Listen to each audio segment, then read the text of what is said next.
Hello everyone, सभी को नमस्कार। आज हमारे साथ दिव्यांग है जिनने की CHSL 2022 में AIR 50 हासिल करी है। तो दिव्यांग, वेलकम टू दिस प्लेटफॉर्म। और सबसे पहले आपको थैंक बहुत यू सो सारी मच सर। बधाई ऑन गेटिंग AIR 50। तो एक बार सच सच मुझे बताइएगा कि आपकी जब AIR 50 आई तो आपको एक्सपेक्टेड था कि टॉप 100 में आ जाएंगे, या बस ये था कि हाँ, एक अच्छी रैंक आ जाएगी, AIR 100 के अंदर एक्सपेक्टेड नहीं थी? नहीं सर, ए आई आर 100 के अंदर एक्सपेक्टेड नहीं थी। 1 200 के आसपास था, बट ये काफी शॉकिंग था ये चीजों को मेरी लाइफ में। चलिए, तो बिल्कुल ये जो सेशन रहेगा, या आप ये फॉर्मल टॉक्स कह लीजिए, किसी प्रकार का इंटरव्यू नहीं है। बेसिकली कुछ फॉर्मल बातें जो उन स्टूडेंट्स के लिए यूजफुल रहेंगी जो अभी तैयारी शुरू कर रहे हैं या उन्हें एक आध महीना हो गया। तो देवांग, मैं ये आपसे चाहूंगा कि आप अपनी एकदम खुल के जर्नी, जो भी चीजें रहे वो आप शेयर करें, सो दैट जो बाकी स्टूडेंट्स देख रहे हैं उन्हें कुछ बेनिफिट मिले। तो सबसे पहला मेरा सवाल आपसे यह है कि आप बेसिकली कहाँ से हैं? सर मैं कानपुर उत्तर प्रदेश का रहने वाला हूँ। और आपने ग्रेजुएशन में क्या किया था? सर मैंने ग्रेजुएशन में बीटेक किया था in the electronics and communication from Jaipur. From Jaipur. तो किस ईयर में आपने ग्रेजुएशन कर लिया था? बीटेक कब पास आउट हुए थे आप? सर मेरा 2020 में कंप्लीट हो गया था जब कोविड आया था। जब कोविड आया था। अच्छा, तो आपने जो यस। अपनी ये तैयारी करी थी, ये कोविड के कितनी टाइम बाद शुरू करी थी? और मतलब क्योंकि उसके बाद आपका लगभग 2 साल हो गया, तो आप उस वक्त तैयारी कर रहे थे या आपने कुछ और किया था? सर मैं उस टाइम कुछ घर की फाइनेंशियल कंडीशन सही नहीं थी, तो फिर मैंने part time jobs, teaching jobs अपना करता था। कंटेंट क्रिएशन में लगा रहता था। तो मेरा कोई ऐसा प्लान नहीं था कि गवर्नमेंट जॉब में आना है, तो उसकी प्रिपरेशन तो सर मैंने नहीं की जस्ट ग्रेजुएट होने के बाद। बट ओवर द टाइम फिर जब मुझे रियलाइज हुआ तो फिर मैंने इसकी प्रिपरेशन स्टार्ट की अराउंड सितंबर 2022 से। 22 में आपने, सितंबर, लगभग 1 साल के अंदर आपका मतलब सब कुछ हो गया। Yes sir. तो ये आपका फर्स्ट अटेम्प्ट था CHSL का? यस बाकी सर। आपने फिर CGL 2022 दिया था या नहीं? यस सर दिया था। सर दिया तो था। उसमें क्या रहा? सर उसमें मेरी रैंक थी 1196 1196, तो मतलब ऑल इंडिया। 1200 के अंदर, 1100 के आसपास। तो यहाँ यार मैं ये पूछना चाहूंगा कि अपना जो 2022 का जो प्री था, वो आई होप यस। दिसंबर के आसपास था, दिसंबर जनवरी में कभी? कब था? यस सर दिसंबर में। दिसंबर में था। दिसंबर में फर्स्ट वीक। दिसंबर में जब था, आपने सितंबर में तैयारी शुरू करी, तो सितंबर, अक्टूबर, नवंबर, दिसंबर, मतलब 3 साढ़े 3 महीने में आपने प्री कैसे निकाल लिया? सर स्टार्टिंग करने से पहले मैंने कुछ टॉपर्स के वीडियोस देखे। और सर आपका भी गाइडेंस के जो वीडियोस आप सर अपने चैनल पे और बाकी जो सारे चैनल्स पे डालते रहते थे सर, उसको मैंने देखा। तो सर उससे उससे मुझे एक चीज समझ में आया कि सबसे पहले अब मुझे सिलेबस पता होना चाहिए इसका क्या है। और सर मैंने एक चीज सीख ली थी दूसरों की मिस्टेक से कि पास्ट ईयर क्वेश्चंस पे ज्यादा से ज्यादा फोकस रखना है। उसी को अपना बेस बनाना है और वही मुझे आगे गाइड करेगा कि मुझे आगे कैसे क्वेश्चंस को अटेम्प्ट करना है, किसको छोड़ना है, कैसे करना है। तो सर मैं ये कहूंगा कि सर प्रीवियस ईयर क्वेश्चंस और सर बीच बीच में जब सर से डीमोटिवेट होता था तो आपकी गाइडेंस की वीडियो देखिए सर। आप अपनी जर्नी शेयर करते थे, अपने एक्सपीरियंस बताते थे, उससे सर मोटिवेशन मिलता था कि मतलब मैं भी कर सकता हूँ। मतलब आप पॉजिटिव आप फील कर देते थे सामने वाले को पॉजिटिविटी से।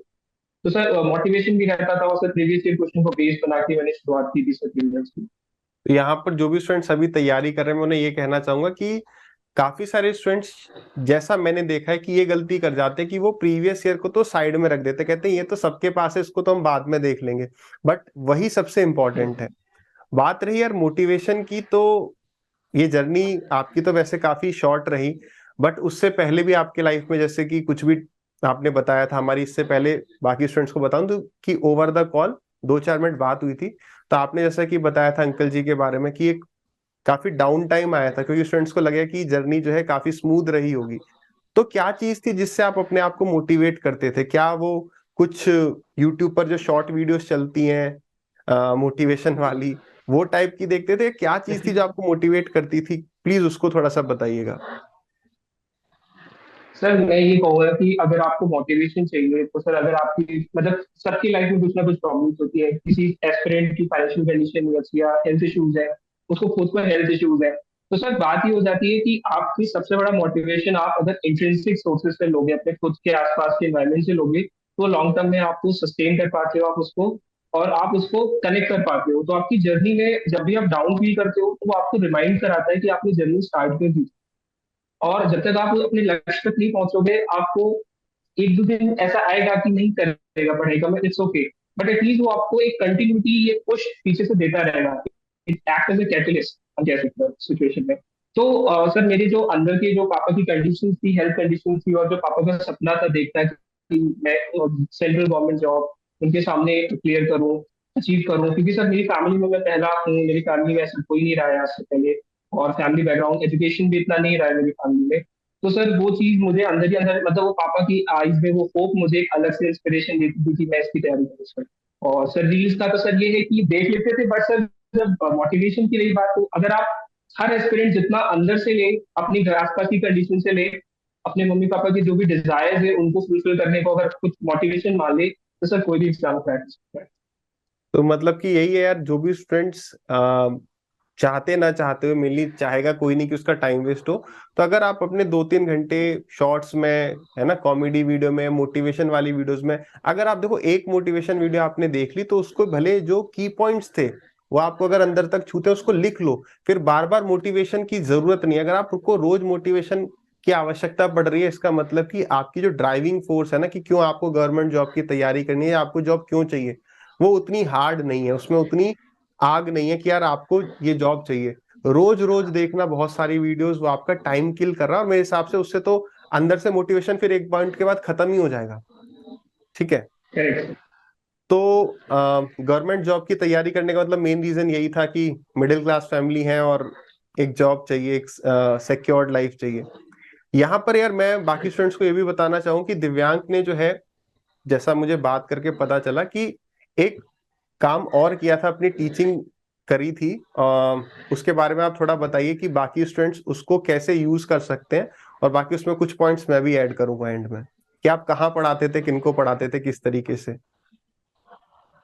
तो सर मुझे टीचिंग करने में मतलब अच्छा लगता था, तो मैंने सबसे पहले इंडिया के जो स्टूडेंट्स थे उनको मैंने पढ़ाना शुरू किया, जैसे फाउंडेशन लेवल जेई की तैयारी होती सर। फिर सर मैंने धीरे धीरे अपना बेस इंटरनेशनल स्टूडेंट्स की तरफ शिफ्ट किया, और फिर मैं वहाँ पे उन बच्चों को मैथ्स और science, mainly chemistry physics and maths, one on one पढ़ाता था। और मैंने उसके लिए अपना पूरा फेसबुक पे पेज सेटअप करके फिर वहां से मैं अपना बच्चों मतलब इंटरेक्ट करते थे, और वहां से पेरेंट्स को मैं अपने बताता था अपने काम के बारे में। तो सर ये काम मैं सर मतलब इसकी काम के पीछे दो रीजन थे, एक तो मेरा पैशन था टीचिंग, और एक ये था कि घर में सपोर्ट, फाइनेंशियल कंडीशन जैसी चल रही थी सर, कुछ था नहीं घर में, तो सर उसकी वजह से मुझे मतलब एक्स्ट्रा भी करना पड़ जाता था। तो सर ये जो प्रिपरेशन मैंने की है सितंबर से, उस टाइम में कंटिन्यूअसली 4-5 आवर्स की टीचिंग भी कर रहा था डेली। और फिर जब भी टाइम मिलता था पढ़ भी लेता था, क्योंकि सर मेरे इंटरनेशनल स्टूडेंट्स होते थे, तो टाइम बहुत ही एब्रप्ट होता था, कि कभी मॉर्निंग में क्लास है मेरी, कभी फिर इवनिंग में है, और वो जो शेड्यूल रहता था वो throughout the week constant नहीं रहता। अगर मंडे को मॉर्निंग में है तो वेडनेसडे को इवनिंग में हो जाएगी। तो सर पढ़ाई का मेरा स्केड्यूल ऐसा था कि मैं बनाता भी तो फॉलो न कर पाता। तो मैंने सर उसको भी एक इस तरीके से लिया कि मतलब ठीक है, जैसे टाइम मिलेगा सर मैं किताबों की तरफ मतलब ऐसे खोल के इनको ऐसे क्वेश्चन लगाता था, जैसे लगता था कि मतलब रिलीज कर दिया गया, जाओ पढ़ लो जाके। मैं उस टाइम को ऐसे मतलब इंजॉय करता था, फिर सर आके पढ़ाना। तो सर ये सब चीजें रहती थी। तो सर यही काम था मेरा कि बाहर के बच्चों को मैं पढ़ाता था वन ऑन वन। तो जैसे मान लो उसमें लगभग आपका पर आवर क्या सैलरी मिल जाती थी आपको, सर उस पे मुझे approx, like average? Depending upon the grade level, कोई कंट्री पे भी सर डिपेंड करता है, कि कोई अगर अफ्रीकन कंट्री से या ऑस्ट्रेलिया अमेरिका से, तो उस हिसाब से वेरी करता है। आप एवरेज ही कह सकते हो सर कि 500 रुपीज, 600 रुपीज, 800,000, ऐसे मतलब वेरी करता था depending upon countries and the grade of the per student. Hour? Per hour ये रेट चलता है। Yes, sir. चलिए, तो बाकी स्टूडेंट्स भी यार इसके बारे में अब थोड़ा यूट्यूब पे सर्च कर सकते हो कि आप फॉरेन कंट्रीज के बच्चों को किस तरीके से पढ़ा सकते हो। बाकी कुछ चीजें जो है आप यहाँ वहां से थोड़ा सर्च करेंगे तो हर चीज पता चल जाएगी। तो इसको आप अपना प्लान भी रख सकते हो। जैसे मैं आपको कहता हूँ कि आपने 1-2 साल तैयारी करी, उसमें कोई जॉब निकल जाता है, वेल एंड गुड। अगर नहीं निकलता है तो यार कहीं से तो सोर्स ऑफ अर्निंग हमें चाहिए। नौकरी करने का भी रीजन कहीं ना कहीं यही है कि हमें सैलरी चाहिए, जिससे जीवन यापन आपका बढ़िया से हो जाए। तो उसके लिए आपको आप यहाँ से जो है एक सोर्स ऑफ अर्निंग बना सकते हो अगर आपकी पढ़ाई अच्छी है, साथ ही साथ आपकी जो स्पीकिंग स्किल्स है वो अगर बढ़िया, इंग्लिश में डेफिनेटली आपको बोलना पड़ेगा, तो वहां भी आप सोच सकते हो। और उसके बाद साइड बाय साइड, जैसे कि दिव्यांग ने बताया कि जब टाइम मिला तभी पढ़ लिए या प्रैक्टिस कर ली, मॉक टेस्ट लगा लिए, वो चीज करिए, सो दैट आपको ज्यादा डिप्रेशन ना हो कि यार मेरा टाइम जा रहा है। साथ ही साथ दिव्यांग, जैसे आपने बोला, कई बच्चे ऐसे शेड्यूल बनाते होंगे, है ना, कि उसको फॉलो नहीं कर पाते हो कि हमें सुबह 9 बजे उठना है या 9 बजे से पढ़ने बैठना है 12 बजे तक, शेड्यूल फॉलो नहीं हो पाता। तो आप किस तरीके से अपने जो प्रिपरेशन की जर्नी थी या जो भी आपने कुछ आप बनाते हो कि यार इस हफ्ते मुझे ये चैप्टर खत्म करना है, तो उसका आप ट्रैक कैसे रखते थे, या कितने घंटे आप सर पढ़ते मैं थे कि? ट्रैक ऐसे हाँ। सर मैं ऐसे ही करता था कि जैसे लेट्स से मैंने मंडे से स्टार्ट किया, तो मैं पहले ये डिसाइड करता था कि सब्जेक्ट वाइज इस वीक में मैं क्या, जैसे सर बिगिनर लेवल है तो आप इतने लंबे गोल मत दो कि वीक के एंड में आपको खुद को डिप्रेशन हो जाए। आप छोटे छोटे गोल देने चाहिए, धीरे धीरे अपनी पावर बढ़ाओ कि चलो ठीक है अब इसको कंप्लीट करेंगे। तो सर स्टार्टिंग में जैसे आपने कहा कि मुझे परसेंटेज के क्वेश्चंस लगाने हैं, तो आप परसेंटेज की प्रीवियस ईयर क्वेश्चंस के पहले कॉन्सेप्ट देख लो, फिर आप उनपे क्वेश्चंस लगाना शुरू कर दो। तो आप ऐसा कर सकते हो कि जैसे आपने 2-3 घंटे मैथ्स को दे दिए। अब सर मेरे साथ ऐसा होता था कि स्केड्यूल में बना ही नहीं पाता था टाइम के साथ, तो मैं ये कोशिश करता था कि 2-3 घंटे मुझे मैथ्स को देने हैं प्रैक्टिस, चाहे मैं सुबह दूं चाहे शाम को दूं, डिपेंडिंग अपॉन क्या मेरा टाइम टेबल है। बट अगर लोगों के पास ये भी रिस्पॉन्सिबिलिटी नहीं है अर्निंग की, तो मैं कहूंगा वो एक अच्छी बेटर पोजीशन में है कि आपके पास बहुत सारा टाइम है, अच्छे से प्लानिंग कर सकते हो। तो आप ऐसे कर सकते हो कि मैथ्स में 2-3 घंटे दे दिए। फिर सर मेरे टाइम पे सर जीएस भी पहली बार ऐसे हो गया था कि पढ़ना पड़ेगा, तो उसको लेके भी काफी ज्यादा हो गया था कि टाइम तो देना पड़ेगा। तो उसके लिए स्टार्टिंग में सर जीएस से इतना था नहीं टच, तो स्टार्टिंग में 1-2 घंटे से स्टार्ट किया कि देखने के लिए क्या मतलब कनेक्टिविटी बन रही है, बहुत तो नहीं हो रहे 2-3 घंटे पढ़ रहे हैं सर दर्द कर रहा है। तो स्टार्टिंग में 1-2 घंटे आप दे दो जीएस को, डिपेंडिंग अपॉन बच्चे की क्या कैपेबिलिटी है। मैथ्स अब 2-3 घंटे प्रैक्टिस करो, रीजनिंग सर सिर्फ और सिर्फ मॉक से करना है आपको। तो आप mock exams previous year questions उनकी प्रैक्टिस करो 2-2 घंटे। और इंग्लिश में आप सर जैसे रूल्स पढ़ लो, आप वोकैब से, वोकैब रीडिंग में सबसे ज्यादा बच्चों को ये डाउट होता है कि वोकैब ईडियम ये कैसे करेंगे। और सर इसमें कभी गारंटी नहीं रहती, आपसे जहां से भी कर लो अगर कोई ऐसा क्वेश्चन आ गया तो आप उस पर फंस जाओगे। तो सर सबसे बढ़िया बेस आपको प्रीवियस ईयर क्वेश्चन को भी बनाना है वोकैब ईडियम्स और वन वर्ड सब्स्टिट्यूशन पे, क्योंकि वो तो सभी करके जा रहे हैं ना। तो अगर आप भी वो करके जाओगे तो कहीं ना कहीं आप उस लेवल पे तो रहोगे। तो सर जैसे आप 5 वोकैब्स कर लेता था मैं, फिर 5 इडियम्स कर लिए डेली के, 5 वन वर्ड सब्स्टिट्यूशन कर लिए, उनको नोट कर लेता था नोटबुक पे, अलग से नोटबुक बनाई थी मैंने। और फिर सर जैसे मान लीजिए कहीं पे मतलब किसी ने कोई क्वेश्चन डाला, वो देख लिया, वो नहीं आता है तो उसको भी नोट कर लेता था। मतलब डेली के सर टारगेट जो मैंने बनाए थे वो टाइम के हिसाब से ज्यादा मतलब ऐसा था कि या तो आप टॉपिक वाइज बना लो कि परसेंटेज का टॉपिक आपको फिनिश करना है 2 दिन में, या तो आप ऐसा कर लो कि 2-3 घंटे मुझे देने हैं इस टॉपिक को, और फिर आप देखो कि आपकी क्या पेस है, डिपेंडिंग अपॉन दैट आप कितने दिन में उसको कंप्लीट कर पा रहे हो। तो एक दिन में लगभग आप कितने घंटे पढ़ते थे? सर एक दिन में सर मेरा कोई भी ऐसा फिक्स नहीं था, अप्रोक्स, जैसे कभी कि किसी दिन इतने मेरा इतने सर एवरेज निकल आता था 2-4 दिन में, एवरेज सर टाइम चार कितने? घंटे 5 घंटे का, 4-5 घंटे का अगर। 4-5 घंटे का? तो यार ये बताइए, आपका जीके का बुक लिस्ट क्या थी? कि जीके का, आपका जीके में भी मैं स्टैटिक की अगर पूछूं, स्टैटिक ने आपने कहाँ से फॉलो किया, क्या पढ़ा स्टैटिक में, बुक्स के मेन बात करें अगर तो? और या आप पहले ये बता सर दो, क्या आपने, स्टार्टिंग हाँ, क्या आपने कोई पेड कोर्स लिया था? नहीं सर, मैंने सारी तैयारी यूट्यूब से की है, मतलब जो भी फ्री रिसोर्सेज यूट्यूब पे हैं ठीक है। उनके थ्रू मैंने सारे सब्जेक्ट। तो क्या स्टूडेंट सर को पेड कोर्स लेना चाहिए, क्या लगता है? जैसे आपने फ्री में किया तो बाकी बच्चे सोचेंगे कि यार हमें भी यूट्यूब से ही करना चाहिए, आपको क्या लगता है, क्या पेड कोर्स लेना बेटर है या नहीं है? फ्रेंकली स्पीकिंग, आपका क्या विचार है इस बारे में? सर ये भी डिपेंड करेगा कि आप खुद के लिए कितना मतलब प्लान बना सकते हो, या आपको अगर लगता है कि आपको गाइडेंस की ज्यादा जरूरत है, कम टाइम में आपको निकालना है, और आपको लगता है कि मतलब आप रिस्क बिल्कुल भी नहीं लेना चाहते हो और आप चीजें अफोर्ड भी कर सकते हो लेट से, और आप पूरा प्रॉपर तरीके से आपके पास टाइम भी है, तो आप मतलब बैच ले सकते हो। ऐसा नहीं है कि बैच लेना कोई गलत चीज है, आप पे डिपेंड करता है कि अगर आपको बार बार डाउट्स आ रहे हैं किसी चैप्टर में, आप उसको क्लियर करना चाहते हो, आपके पास कोई ऐसा सपोर्ट सिस्टम नहीं है, तो आप ले सकते हो। बट सर ऐसा भी नहीं है कि अगर आप पेड कोर्स नहीं लोगे तो आपका एग्जाम क्लियर नहीं होगा। तो आप मतलब मैं ये बोलूंगा कि एक एस्पिरेंट खुद को जज करे खुद के नजरिए से कि वो कहाँ स्टैंड करता है, अभी उसके पास उसका क्या बेस लेवल है, और उस बेसिस पे टाइम को देखते हुए कि कितना टाइम पास आ रहा है वो डिसीजन ले सकते हैं। क्योंकि कभी कभी जब हम खुद से तैयारी करते हैं तो कभी कभी इसका टाइम भी लग जाता है चीजों को समझने में, ये चैप्टर से कितना डीप जाना है, कितना इंपॉर्टेंट है। और सर कभी कभी पेड पोस्ट में वो चीजें हेल्प कर देती है बच्चों को, कि वो टीचर्स अपने एक्सपीरियंस के थ्रू शेयर कर देते हैं। तो आपको ये देखना है कि क्या आप खुद से एनालिसिस कर पा रहे हो चीजों की। अगर आप अच्छे से एनालिसिस कर सकते हो, प्लान बना के एक्सिक्यूशन कर पा रहे हो, तो आप खुद से तैयारी कर लो। वरना अगर आपको लग रहा है आप अफोर्ड कर सकते हो और आप एक प्रॉपर तरीके से चाहते हो, तो आप पेड कोर्स भी ले सकते हो। तो इसमें यार दो पॉइंट्स हैं। एक तो आपको सभी को, जैसे कि मैं कहता हूँ, टाइम टू टाइम इंट्रोस्पेक्शन अवश्य करना है कि यार आपकी जो लेवल है या आपकी तैयारी किस तरीके की चल रही है। आपने पेपर दिया, एनालिसिस क्या, एनालिसिस भी एक इंट्रोस्पेक्शन है। तो यार आपका रीजन क्या रहा था बेसिकली पेड कोर्स ना लेने का? शायद आपके पास टाइम भी कम था, सितंबर में आपने तैयारी शुरू करी और दिसंबर में आपका पेपर था। दूसरा, आप जो है आई थिंक आपकी टीचिंग सही थी, आप काफी टाइम से पढ़ा रहे थे, तो आपके बेसिक्स मुझे लगता है कहीं ना कहीं क्लियर थे, जिस वजह से आप कम टाइम में प्री और मेंस, यहाँ तक कि मेंस भी आप क्लियर कर पाए।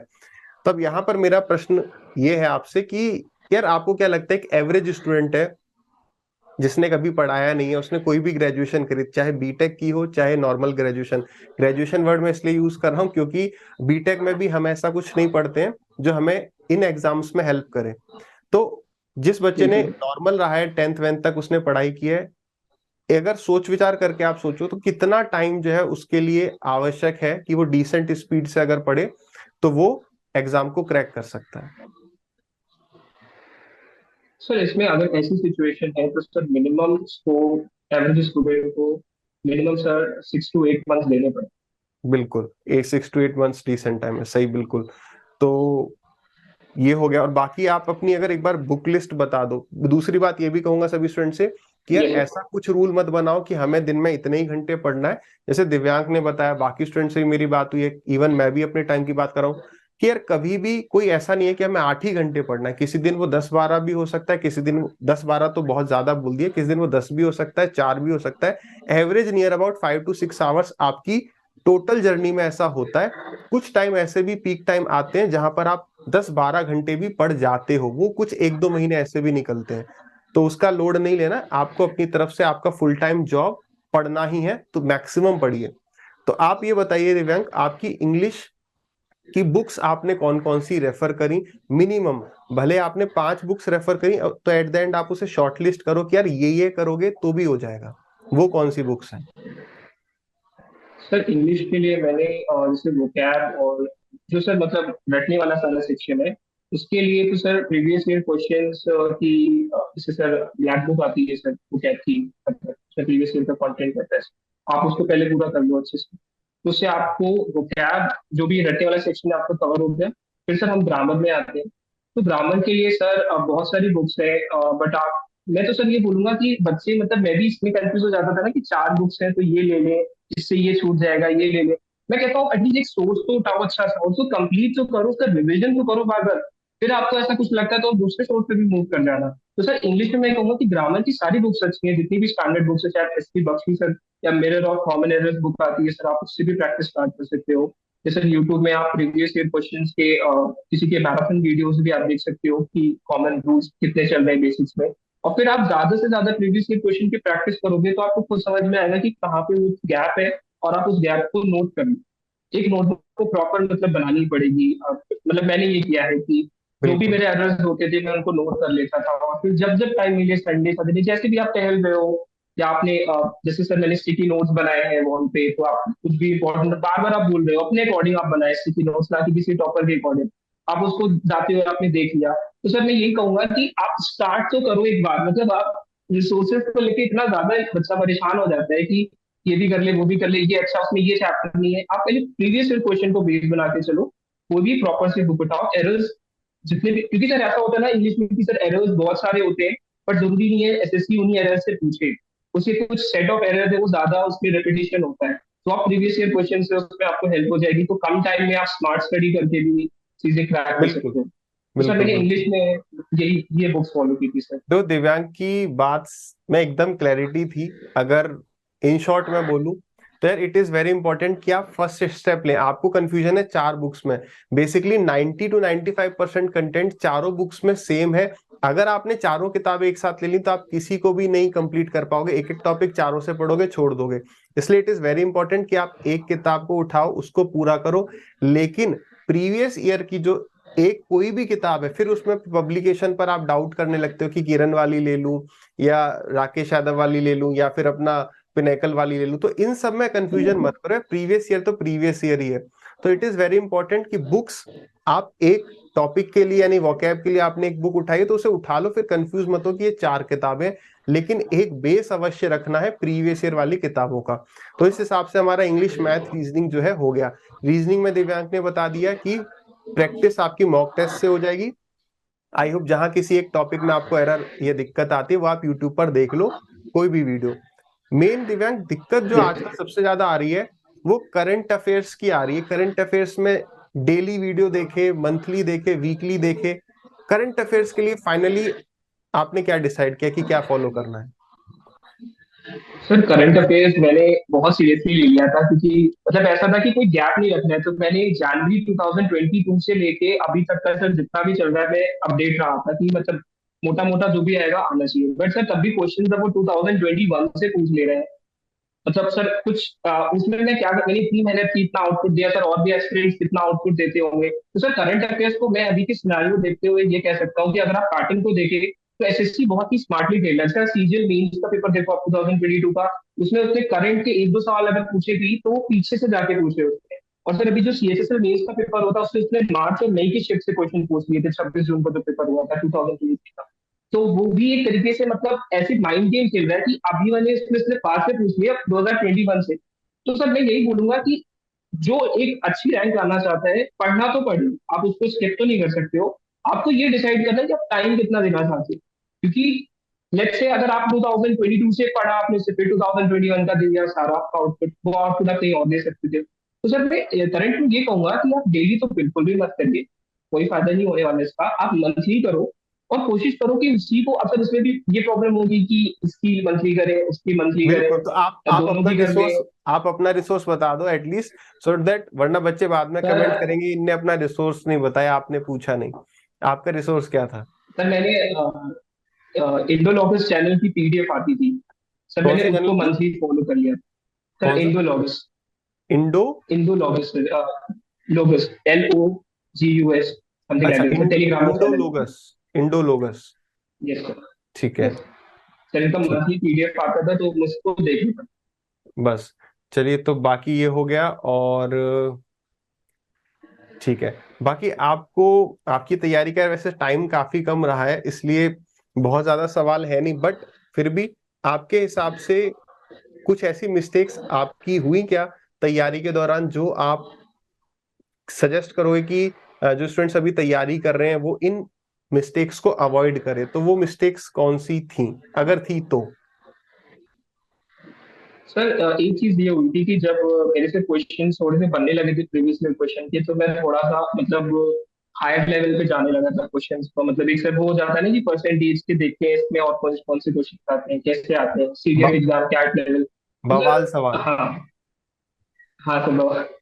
तो सर मैं ये कहूंगा कि मतलब आप उससे अच्छा आप ये कर सकते हो कि आप जैसे अपने प्रीवियस ईयर के क्वेश्चन लगा लें उसको फिर से एक बार रिपीट करो, वो ज्यादा बेटर रहेगा मेरे अकॉर्डिंग। अभी क्योंकि सर जैसा पैटर्न पूछ रहा है सीजन, इतना टफ मैथ्स आ नहीं रही है। तो बिल्कुल। आप वो टाइम जीएस में दे सकते हो। आप प्रीवियस ईयर क्वेश्चन को स्ट्रॉन्ग करोगे तो वो सब स्ट्रॉन्ग करके चल रहे हैं, तो आप बेस लेवल पे चल रहे हो। फिर अगर आपको लगता है आपके पास टाइम है तो आप देख लो, ऐसा नहीं है। बट सर मेरी तो यही है, एनालिसिस की जरूरत नहीं है इतना हाई जाने की, क्योंकि एसएससी को भी पता है कि आपको 30 मिनट में 30 क्वेश्चन करने हैं। और कैट लेवल का वो पेपर नहीं दे सकता सर, कोई भी नहीं कर सकता 30 मिनट में अगर अच्छे लेवल के 30 क्वेश्चन आ जाए हंड्रेड तो परसेंट सर ये एग्रीड, रहेगा। 100% एग्रीड। कि यार जो भी स्टूडेंट्स को लग रहा है यार हमारा मैथ्स स्ट्रांग हो गया, तब आप मैथ्स में कैट लेवल पे जाने की बजाय बाकी सब्जेक्ट्स को अपना इंप्रूव करिए, ऐसा दिव्यांक ने बताया। और स्मार्टली दिव्यांक ने टॉप 100 में AIR 50 अगर हासिल करिए देन डेफिनेटली, क्योंकि जो CHSL में बच्चे सिलेक्ट होते हैं वही फिर CGL में भी सिलेक्ट होते हैं। तो इसका मतलब ये है कि यार जो स्मार्ट बच्चे, जो रैंक होल्डर्स हैं, वो जान चुके हैं कि यार यहाँ पर टाइम हमें वेस्ट नहीं करना है, बाकी हमें सब्जेक्ट्स को स्ट्रॉन्ग करना है। ठीक है, तो हायर चीजों पर ना जाए। बाकी यार at the end, social media पर क्या आप समय वेस्ट करते थे, होता था या नहीं होता था? आप फेसबुक, व्हाट्सएप, इंस्टाग्राम, यूट्यूब कितना यूज करते थे? क्योंकि आपने यूट्यूब से ही पढ़ाई करी है, तो यूट्यूब पर ही शॉर्ट्स का नीचे बटन रहता है, तो वहां से डिस्ट्रैक्शन से आप कैसे बचे? सर मैं सोशल मीडिया में तो मतलब मेरे सारे अकाउंट्स बंद पड़े थे व्हाट्सएप में, क्योंकि टीचिंग की वजह से मैं पेरेंट्स से इंटरेक्शन करने के लिए ऑन रखा था, वो भी व्हाट्सएप बिजनेस, नॉर्मल व्हाट्सएप नहीं था, बिजनेस से रिलेटेड चीजें होती थी। और सर यूट्यूब सर मैं देखता था, तो सर शॉर्ट्स वाला जैसे आप मतलब लैपटॉप पे मैं देख रहा हूँ, तो मैं कोशिश करता था कि सारे के सारे एड ब्लॉकर ऑन करके, मतलब कोई भी किसी भी टाइप का डिस्ट्रैक्शन नहीं। और सर मैं मतलब रिमाइंडर लगा के रखता था, अगर कभी कभी sir we get carried away देखते देखते कि यार शॉर्ट्स पे शॉर्ट्स, तो सर मैं रिमाइंडर भी ऐसे अपने मतलब स्मार्ट वॉच में या फोन में से सेट करके रखता था कि मतलब इतने घंटे के बाद मुझे वापस से उस काम में लग जाना है, इंसान तो खो जाता है कभी कभी देखते देखते। तो सर वो चीजें रहती हैं, बट सर कोशिश यही, सर मेरे पास टाइम ही नहीं रहता था इतना कि मैं थोड़ा सा अलग भी देख सकूं किसी चीजों को, कि सर पढ़ाना फिर पढ़ना फिर पढ़ाना फिर पढ़ना, फिर घर की सर काम रहती थी, जिम्मेदारी रहती थी, तो सर इस चक्कर में इतना मिल नहीं पाता था। बट सर हाँ, डिस्ट्रैक्शन तो होती है, बट आपको ये देखना है कि डिस्ट्रैक्शन से ज्यादा अगर आपके अंदर भूख है अपने गोल को लेके, तो सारी डिस्ट्रैक्शन आपके लिए कुछ मैटर एट द एंड। तो सर मेरे दिव्यांग की इस बात से आई थिंक आपको भी एक क्लैरिटी मिल गई होगी सभी स्टूडेंट्स को कि यार देखो, केवल ना हम एक टॉपर का, एक सिलेक्टेड कैंडिडेट के केवल रिसोर्सेज को फॉलो नहीं कर सकते। कहीं ना कहीं आपको, आपने एक सिमिलैरिटी देखी होगी सब में कि यार इंस्टाग्राम, फेसबुक, यानी जितना भी सोशल मीडिया है, जितने भी सिलेक्टेड कैंडिडेट्स हैं उन्हें एकदम बेयर मिनिमम यूज करते हैं, मतलब अपने आवश्यकता के अनुसार उसको यूज करते हैं, ना कि उसके हिसाब से यूज्ड हो जाते हैं। तो वो चीज आपको करनी है, शॉर्ट्स वगैरह कम देखने हैं। तो वो चीजें, अगर आप रिसोर्सेज को फॉलो कर रहे हो तो इस चीज को भी फॉलो करना पड़ेगा, क्योंकि जब आपके पास टाइम ही नहीं बचेगा, आपका टाइम ही वेस्ट हो जाएगा, तो आप रिसोर्सेज को यूज कैसे करेंगे, किसी के भी चाहे वो। और दिव्यांग, एट द एंड मैं ये पूछूंगा कि हार्डवर्क कितना ज्यादा इंपॉर्टेंट है किसी भी कॉम्पिटिटिव एग्जाम को निकालने के लिए? Are you 100% happy with the hard work that you put in the preparation time? मतलब बहुत हार्डवर्क लगा था या नहीं? क्योंकि सक्सेस जब मिल जाती है तो लगता है कि जर्नी बड़ी स्मूथ रही होगी, बट मेरा मानना ऐसा है कि सबकी जो जर्नी है सक्सेस से पहले की, बहुत बहुत ज्यादा उतार चढ़ाव आते हैं। तो कैसा फील हो रहा है आपको, और कैसा रहा था ये सफर? सर स्टार्टिंग में तो जब प्रिपरेशन स्टार्ट की थी, तो कोई कॉन्फिडेंस ही नहीं था कि एग्जाम क्रैक होगा, मतलब मॉक के नंबर देख के तो डिप्रेशन आ जाए ऐसे नंबर आते थे। बट सर यही है कि हार्डवर्क, आप भले स्मार्ट हो नहीं हो, टैलेंटेड हो नहीं हो, गॉड गिफ्टेड हो नहीं हो, सबसे ज्यादा इंपॉर्टेंट ये है कि अगर आप एक कंसिस्टेंट वे में कुछ करना जानते हो, वर्क करना जानते हो, तो सर मेरे को इतना पता है, आज नहीं तो कल, कल नहीं तो परसों, आपको जो चीज चाहिए वो चीज आपको मिलती है। क्योंकि सर हार्डवर्क तो मतलब ऐसा है कि अगर आपकी मैथ जैसे लेक्चर से अच्छी नहीं है, और आप सोचो कि मतलब 2 घंटे करेंगे, और फिर आप ये बोलो कि मैं तो मैथ्स में अच्छी ही नहीं हूँ, तो दैट डजंट मेक सेंस। अगर आपकी मैथ्स अच्छी नहीं है, तो आपको दो की जगह क्या पता और ज्यादा 4 घंटे पढ़ने पड़े। तो सर हार्डवर्क तो मैटर करता है, और सर हार्डवर्क से सबको करना पड़ता है, एक स्मार्ट स्टूडेंट को भी और एक उसको भी। बट हाँ, जैसे आप सेलेक्टिव देख सकते हो कि किस चीज में कितना हार्डवर्क करना है, आप इसकी एनालिसिस या तो खुद से करो, या तो आप किसी टीचर से गाइडेंस लेकर इसकी एनालिसिस कर सकते हो। बट आप अगर सोचो कि हार्डवर्क से बच जाएंगे, या मतलब 3 घंटे 4 घंटे ऐसे करके मतलब कुछ भी रैंडमली हो जाएगा एग्जाम क्रैक, तो सर ऐसा नहीं, कॉम्पिटिशन बहुत हाई हो गया है। सर मेरा ये सजेशन रहेगा कि आप हार्ड वर्क करते रहो, बट जैसे सर आपने बोला था कि खुद को इंट्रोस्पेक्ट करते रहो, कि आप बीच बीच में देखो, चेक पॉइंट्स लगाओ कि क्या चीज नहीं हो पा रही है मेरे से, उस हिसाब से अपने गोल भी आप थोड़े से मोल्ड कर सकते हो। कोई हार्ड एंड फास्ट रूल नहीं है किसी चीज को लेकर। तो आपने भी सुना कि यार मेहनत, देखो स्मार्ट वर्क एक बहुत छोटा सा पार्ट है कि कहीं कहीं पर आपको स्मार्ट वर्क करना पड़ेगा, लेकिन सक्सेस जो है वो डेफिनेटली बलिदान मांगेगी हर हर जगह, चाहे वो कोई भी पार्ट हो लाइफ का, चाहे वो किसी भी प्रकार की सक्सेस हो, चाहे वो बिजनेस में हो, चाहे लाइफ में हो, चाहे किसी एग्जाम से रिलेटेड हो। तो आप सबने भी देखा होगा, इवन मैंने भी देखा, दिव्यांग इस लास्ट सवाल में थोड़ा सा इमोशनल हो गए कल की बात को लेके कि हाँ भाई रिजल्ट आया, जर्नी कैसी रही। तो जो जर्नी है ना यार, उसका आनंद तभी आता है जब पेन के बाद जो कहते हैं ना हैप्पीनेस का मजा आता है। तो वो सारे जो कष्ट हैं, जहाँ सारी जो प्रॉब्लम्स है, आप उसको भूल जाओगे जिस दिन आपका रिजल्ट आया होगा। तो दिव्यांग, कल कैसा माहौल था घर में? मतलब नो डाउट बहुत बहुत बहुत अच्छा होगा, बट कुछ ग्लिम्स अगर उसके आप दे सको, आई थिंक ये एक बड़ा ही सही मोटिवेशन होगा शायद उन स्टूडेंट्स के लिए जो तैयारी कर रहे सर कल जब रिजल्ट अचानक से रैंडमली, सर एक्सपेक्टेड नहीं था इतना जल्दी आएगा, तो मैं अपना जीएस पढ़ रहा था, नोट्स बना रहा था, पढ़ाई कर रहा था, तब मुझे पता चला कि रिजल्ट आ गया है। तो मैं सर ऊपर था, फिर मैं नीचे गया, तो फैमिली को बताया कि सर मम्मी बहुत खुश हुई, फिर पापा भी बहुत खुश हुए, और मतलब मेरी एक छोटी सिस्टर है तो she was also very happy. तो सर पहले तो मुझे मतलब यकीन ही नहीं हो रहा था, तो मैंने तो काफी देर तक नीचे जाके बताया, मतलब मैं जाते टाइम भी सोच रहा था कि एक बार फिर से चेक कर लूं, फिर अपने फ्रेंड से चेक करवा लिया मैंने, मतलब सर यकीन नहीं हो रहा था। फिर मतलब जब घर में बताया था कि, तो सर जो घर वालों के चेहरे में स्माइल होती है, मेरे को लगता है कि उससे बड़ा मोटिवेशन कुछ नहीं हो सकता, कि जब एक सेल्फ कंटेंट वाली फीलिंग आती है कि सर ये अचीवमेंट है, आप ब्रांड से ज्यादा बड़ी चीज पेरेंट्स के चेहरे पे प्राउड वाली मूवमेंट होती है। तो सर बहुत ही अच्छा एनवायरमेंट था सर, फिर भगवान को भी थैंक यू बोला, और जब अध्यापक के पैर छुए तो सर काफी अच्छा एनवायरमेंट। चलिए, तो लास्ट बस बहुत बातें हुई, लास्ट बस यार एक बात पूछो तो, जब रिजल्ट आया तो अब कब ये नहीं सोचा आपने कि किसी से इंतकाम लेना है? जैसे मोटिवेशनल वीडियोस जो हम देखते हैं शॉर्ट्स में, कि जब रिजल्ट आ जाएगा तब उसको तू जवाब देना, सबके चेहरे जो है देखते रह जाएंगे, सबके मुंह बंद हो जाएंगे, उस टाइप की फीलिंग आई या एकदम कुछ और ही हो गया? सर फीलिंग तो ऐसी नहीं आई, बट ये था कि अब रैंक आने से सर ये हुआ कि मुझे अब आगे के एग्जाम्स के लिए एक मोटिवेशन मिला कि इससे भी मतलब इसके लेवल का इससे भी अच्छा परफॉर्म करना है, तो इसकी खुशी में इतना बह नहीं जाना है कि आगे की जो प्रिपरेशन है मैं उसमें इंतकाम लेने के चक्कर में आने वाले एग्जाम्स में ध्यान ही ना दूं। तो सर ये चीज मैंने बोल के रखी है कि फोकस रहना है, अभी और भी आगे गोल्स अचीव करना है। चलिए यार, दिव्यांग, all the very best for upcoming future. और बाकी स्टूडेंट्स को मैं कहूँ, ये मजाक वाली चीज होती है, कोई किसी का इंतकाम नहीं। मेरा ये मानना ऐसा है, जब एक बार आप सक्सेसफुल हो जाते हैं तो आप चाहते हैं, जब आपके साथ अच्छा होता है आप चाहते हैं सबका यार अच्छा ही हो, आप किसी को कष्ट नहीं देना चाहेंगे। तो ये सारी चीजें ना शॉर्ट्स वगैरह में रहती हैं, रियल लाइफ में एक शांति सी छा जाती है दिल के अंदर। तो आप भी यार अच्छे से सब लोग तैयारी करिए, अपना 100% दीजिए, that is the most important part. Selection हो या ना हो वो सेकंड थिंग है। सबसे पहले you should be happy with your preparation, कि आपने अपना 100% दिया। तो फिर मिलेंगे किसी ऐसे ही सेशन के साथ। टिल देन हंसते रहिए, मुस्कुराते रहिए, मेहनत करते रहिए।